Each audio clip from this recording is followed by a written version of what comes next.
दोस्तों, ओशो के अनुसार आजकल के युवा कई तरह की कमजोरियों के शिकार बन जाते हैं।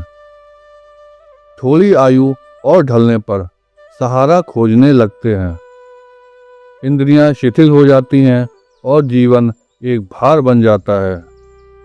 शरीर का तत्व वीर, जो कि मनुष्य की शक्ति और वास्तविक जीवन कहा गया, उसका अपव्यय होता चला जाता है, जिससे सारा शरीर एकदम खोखला हो जाता है। तमाम सिद्धस्तों ने इसी वीर की ताकत का संचय कर बड़े बड़े चमत्कार किए हैं। इसमें हैरानी की कोई बात नहीं है कि हमारी अधिकतर ऊर्जा यौन ऊर्जा में संचित होती है। दृढ़ इच्छा शक्ति के जरिए हम अपनी यौन ऊर्जा को अद्भुत क्रिएटिविटी में लगा सकते हैं। यह एक सत्य है कि भोगों की अधिकता मनुष्य की शारीरिक, मानसिक और आत्मिक तीनों प्रकार की शक्तियों का नुकसान कर देती है। यह रोग युवावस्था में ही अधिक लगता है।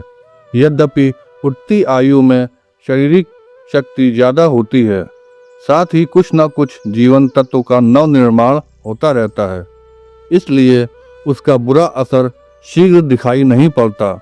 लेकिन युवावस्था के ढलते ही इसके बुरे परिणाम सामने आने लगते हैं।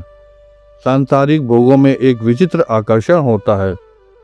यही कारण है कि वे मनुष्य को सहज ही अपनी ओर खींच लेते हैं। किंतु इसमें भी अद्भुत बात यह है कि यह जितनी ही अधिक मात्रा में प्राप्त होते हैं, मनुष्य का आकर्षण उतना ही उनकी ओर बढ़ता जाता है और शीघ्र ही वह दिन आ जाता है जब मनुष्य इनमें डूबकर नष्ट हो जाता है।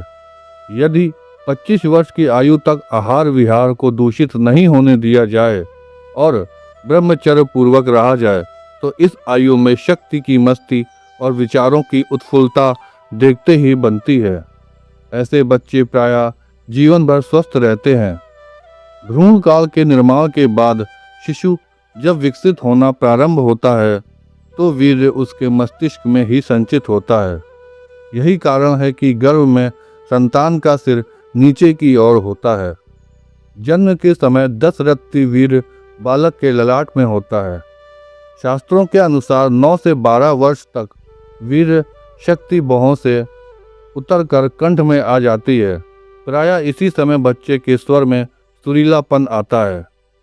12 से 16 वर्ष तक की आयु में वीर्य मेरुदंड से उपस्थ की ओर बढ़ता है और धीरे धीरे मूलाधार चक्र में अपना स्थायी स्थान बना लेता है।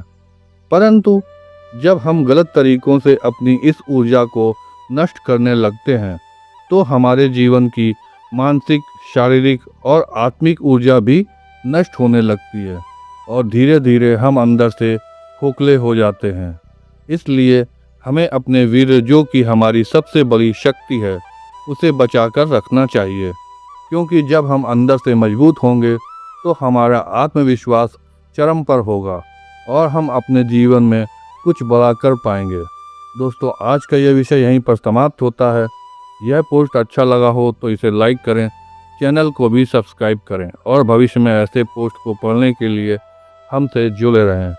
ओम नमः शिवाय मित्रों।